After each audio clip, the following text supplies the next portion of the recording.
Praise the Lord. ஆண்டவராக இயேசு கிறிஸ்துவை சொந்த இரட்சகராக ஏற்றுக்கொண்ட பிள்ளைகளின் குடும்பத்தில் இருக்க வேண்டியது ஜெபம்.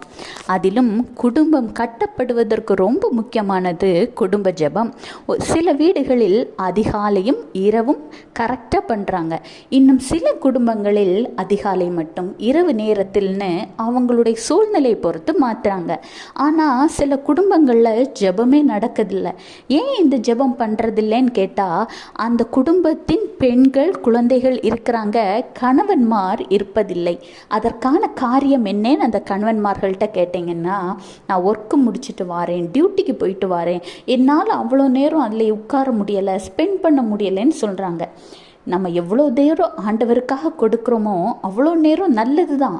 ஆனாலும் தன்னுடைய குடும்பம் எப்படி இருக்கிறது, தன் கணவனின் உடல்நிலை எப்படி இருக்கிறது, மனைவியின் உடல்நிலை எப்படி இருக்கிறது, பிள்ளைகளுடைய நிலை எப்படி இருக்கிறது என்பதை குறித்து உங்கள் ப்ரேயரை ரொம்ப நேரம் இழுத்து உலக காரியங்களுக்காக மற்றவங்களுக்காக அப்படி இப்படின்னு போகாமல் உங்கள் குடும்பத்திற்கு தேவையானதை குறிப்பாக ஷார்ட்டாக ஆண்டவரிடம் ஜெபிக்கலாம்.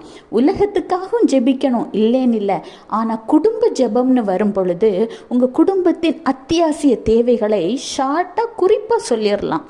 வேதாகமத்தில் கூட மத்தேயு 6:7, அன்றியும் நீங்கள் ஜெபம் பண்ணும்போது அஞ்ஞானிகளைப் போல வீண் வார்த்தைகளை அலப்பாதேயுங்கள், அவர்கள் அதிக வசனிப்பினால் தங்கள் ஜெபம் கேட்கப்படும் என்று நினைக்கிறார்கள் அப்படின்னு ஆண்டவர் சொல்கிறாரு. அப்படி இருக்கும் பொழுது மணிக்கூர் கணக்காக ஜெபித்தாதான் ஆண்டவர் கேட்பாருன்னு கிடையாது.